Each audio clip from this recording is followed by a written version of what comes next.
Comment soutenir la confiance entre adultes quand la peur sanitaire est envahissante? Ça aussi, c'est une question de fond, hein, mais je crois que la peur sanitaire,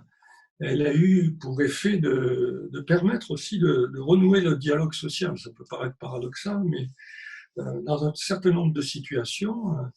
alors évidemment, ça dépend beaucoup des milieux et des situations, mais il y a eu une réactivation de contacts de voisinage ou de contacts, évidemment pas directs, hein, de proximité, mais par le biais des médias contemporains, avec des proches ou avec des membres de la famille qui, jusque-là, étaient assez peu entretenus, ces contacts. Donc, la, la situation de confinement a eu des effets, je crois, paradoxaux, avec une diffusion de la parole peut-être plus importante qu'autrefois, et donc un certain nombre d'échanges qui ont pu contrebalancer l'angoisse sanitaire qui a été aussi évidemment beaucoup véhiculée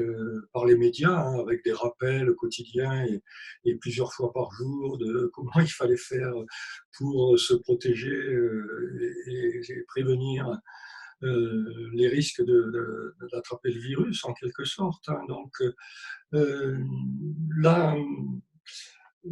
la confiance entre adultes, bah, je crois que c'est par la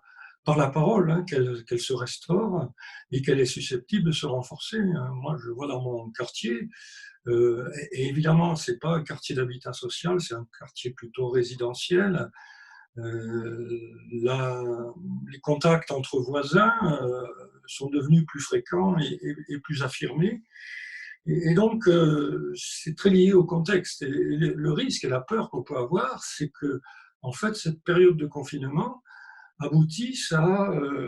une aggravation des inégalités sociales. C'est-à-dire que les personnes qui sont confinées dans des HLM, qui n'ouvrent pas les fenêtres, qui restent chez elles en permanence dans une certaine angoisse,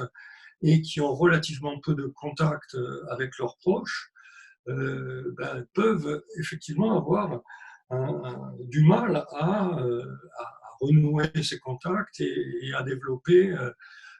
à nouveau une vie sociale qu'on peut considérer comme normale,